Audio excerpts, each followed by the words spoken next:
Hello everyone, welcome to my channel learn with Sapna. आज हम कर रहे हैं chapter number 11 perimeter and area, class 7 mathematics NCERT की एक्सरसाइज 11.2।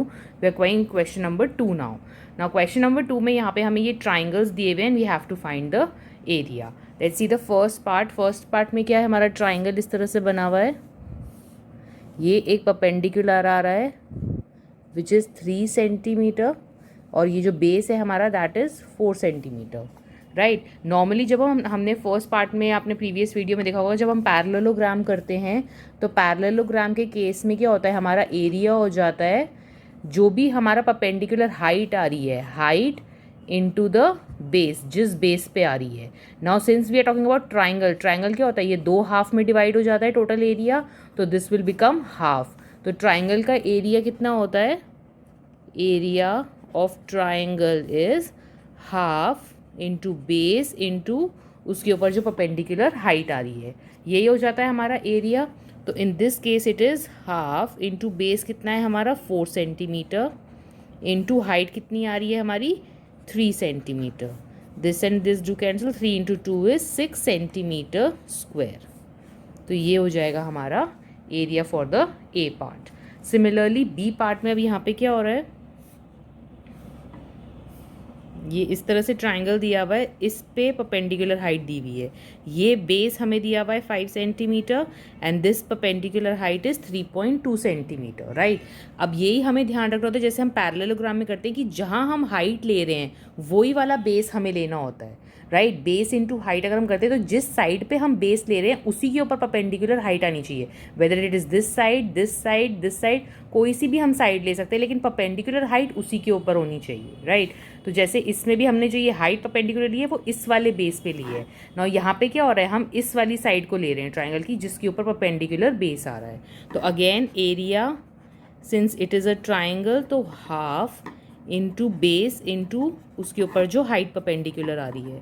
सो हाफ बेस कितना दिया हुआ है हमें 5 सेंटीमीटर इंटू हाइट कितनी आ रही है 3.2 सेंटीमीटर, विच विल बी, ये 2 से कैंसिल हो जाएगा, 112.6।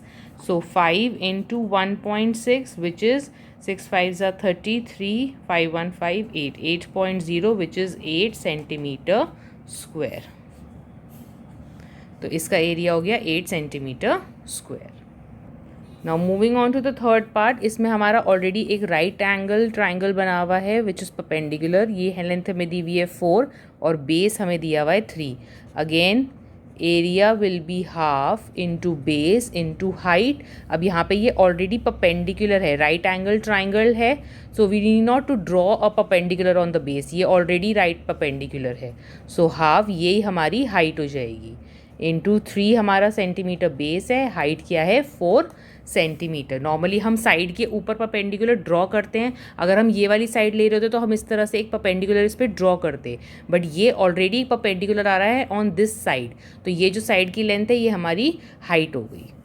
सो this will be half into 2 and 4 get cancel, so we are left with 3 into 2 which is again 6 centimetre square, right. Now in the D part, ये जो triangle है ये इस form में दिया हुआ है, ये देखिए ध्यान से। सो दिस इज़ 3 सेंटीमीटर और परपेंडिकुलर ऐसे हमने ड्रॉ करा हमने इसी साइड के ऊपर है विच इज़ परपेंडिकुलर। सिंस ये ऐसे स्लांटिंग में है तो हम यहाँ पे से परपेंडिकुलर ड्रॉ नहीं कर सकते, अगर हमें स्ट्रेट लाइन जानी है तो हमें इधर ही बनानी पड़ेगी, यहाँ पे या यहाँ पे कोई एंड तो है नहीं, इधर से इधर टेढ़ा तो कोई परपेंडिकुलर बनता नहीं है, तो हमने बेसिकली परपेंडिकुलर यहाँ बना दिया, लेकिन साइड कितनी है हमारी यही है, तो बेस हमारा 3 रहेगा, परपेंडिकुलर हाइट अगर हम यहाँ से भी ड्रॉ करते तो भी इसका हाइट होती 2 centimetre. So again area half into base into the height which is half into base, हम यही लेंगे साइड 3 सेंटीमीटर और हाइट कितनी लेंगे हम 2 सेंटीमीटर। वही जैसे मैंने आपको एक्सप्लेन किया, परपेंडिकुलर ड्रॉ करने के लिए हमने इसको यहाँ दे दिया है, it is not outside of triangle, it is just defining you the height, कि हाइट कितनी बैठेगी। ट्राइंगल आपका यही है, बेस आपका यही वाला रहेगा। So 2 and 2 get cancel, we are left with 3 centimetre square is the area.